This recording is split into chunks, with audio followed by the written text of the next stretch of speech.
हे दोस्तों, आज मैं आपको बताऊंगा एक की रीजन क्यों कुछ ही लोग बहुत अमीर बन पाते हैं और क्यों ज्यादातर लोग गरीब या फिर मिडिल क्लास रह जाते हैं। रॉबर्ट नाम का एक लड़का था जिसके दो बाप थे।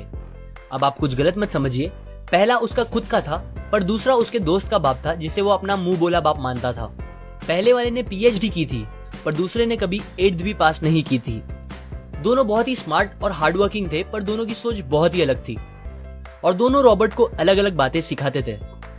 पहला बाप बोलता था कि पैसा सारे फसाद की जड़ है, पर दूसरा बोलता था कि पैसा ना होना सारे फसाद की जड़ है।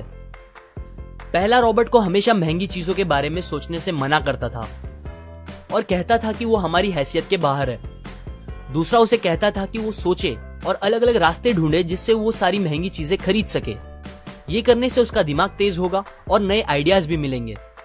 पहला उसे कहता खूब मेहनत कर, अच्छे से पढ़ लिख ताकि तुझे बड़ी कंपनी में नौकरी लगे और तू बड़ा इंसान बन पाए। दूसरा कहता था तू खूब पढ़ मेहनत कर पर खुद की कंपनी खोल ताकि तू खूब सारी नौकरियां लोगों को दे पाए। रॉबर्ट के पास एक एडवांटेज था, उसने अपने दोनों बापों को अपनी अलग अलग सोच के साथ बढ़ते और उनकी तरक्की देखी। उसने अपना दिमाग लगाया और अपने दूसरे बाप की बातें मानी और फॉलो की, जो कि बाद में मायामी फ्लोरिडा का सबसे अमीर इंसान बना और उसकी सिखाई बातों से उसने खुद करोड़ों कमाए, जबकि उसका पहला बाप जिंदगी भर गरीब रह गया। सबसे इंपॉर्टेंट बातों में से एक बात जो रॉबर्ट ने अपने अमीर बाप से सीखी वो थी फाइनेंशियल लिटरेसी, जिसका मतलब है एसेट्स और लायबिलिटीज के बीच का डिफरेंस जानना। अब आप गौर से सुनिए, ये नॉर्मल कॉमर्स में सिखाए गए मीनिंग से थोड़ा अलग है। रॉबर्ट ने काफी इजी शब्दों में उसका मीनिंग बताया है, जो कि कुछ ऐसा है। एसेट्स कोई भी वो चीज होती है जो आपको पैसे बना के दे या फिर आपके जेब में पैसे डाले, और लायबिलिटीज वो चीजें होती है जो आपके जेब से पैसे ले ले या आपके पैसे खत्म करे। अमीर लोग इसीलिए अमीर होते हैं बिकॉज वो अपने एसेट्स बनाते हैं, जबकि मिडिल क्लास लोग बस लायबिलिटीज पे खर्च करते हैं। मिसाल के तौर पर रमेश और सुरेश नाम के दो दोस्त थे। दोनों सेम पोजीशन और सेम सैलरी पे काम करते थे। जब भी उन्हें सैलरी मिलती, रमेश अपनी सैलरी से नए कपड़े, नए गैजेट्स, नया फोन, बाइक या कार ऐसी चीजें खरीदता था जो उसे अमीर जैसा फील कराती थी।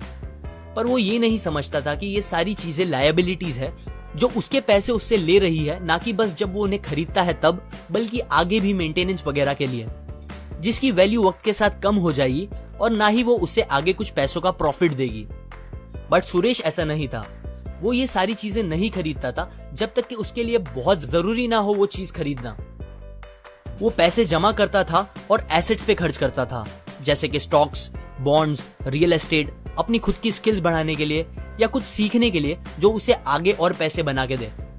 2 साल बाद सुरेश करोड़पति बन गया, जबकि रमेश वैसे का वैसा अपनी कम सैलरी को कोसता रह गया और कहता था कम सैलरी उसके मिडिल क्लास होने का रीजन है। एक गरीब इंसान का कैश फ्लो कुछ इस तरह होता है।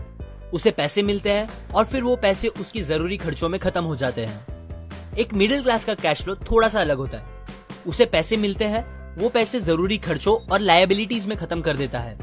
इसीलिए मिडिल क्लास और गरीब में ज्यादा फर्क नहीं है। मोस्टली मिडिल क्लास लोगों को लगता है उनका घर उनका एसेट है, पर ऐसा नहीं है। आपका घर आपको पैसे बना के नहीं देता अनलेस आप उसको भाड़े पे दो, जबकि अमीर लोगों का कैश फ्लो ऐसा होता है। उन्हें पैसे मिलते हैं, वो उस पैसों से अपने एसेट्स बनाते हैं पहले और फिर उससे बने पैसों से खर्चा करते हैं। इसीलिए वो अमीर होते जाते हैं क्योंकि उनके इनकम के सोर्स बढ़ते जाते हैं। अगर आपको अमीर बनना है तो ये बात याद रखिए अच्छे से। इस बात से फर्क नहीं पड़ता कि आप कितना कमा रहे हैं, बल्कि आप उन पैसों को कैसे और कहां खर्च कर रहे हैं, ये इंपॉर्टेंट है। आपको कंज्यूमर की सोच से बाहर आकर इन्वेस्टर की सोच अपनानी पड़ेगी। लोग कंप्लेन करते हैं उनकी खराब कंडीशन का रीजन उनकी कम सैलरी है और सैलरी बढ़ेगी तो वो आराम से रहेंगे। पर प्रॉब्लम ये है कि इनकम बढ़ने के बाद लोगों के खर्चे ज्यादा बढ़ जाते हैं, क्योंकि ज्यादा पैसे ज्यादा अच्छी चीजें खरीदने पे मजबूर करता है, जैसे कि एक बेहतर फोन, कार, घर, जो कि सब फिर से बस लायबिलिटीज है जो आपको कभी अमीर बनने नहीं देगी। ये बातें मैंने रॉबर्ट कियोसाकी की book rich dad poor dad से पढ़ी है, जो वो पहली बुक थी जिसने मेरी सोच चेंज की और बेहतर बनाई।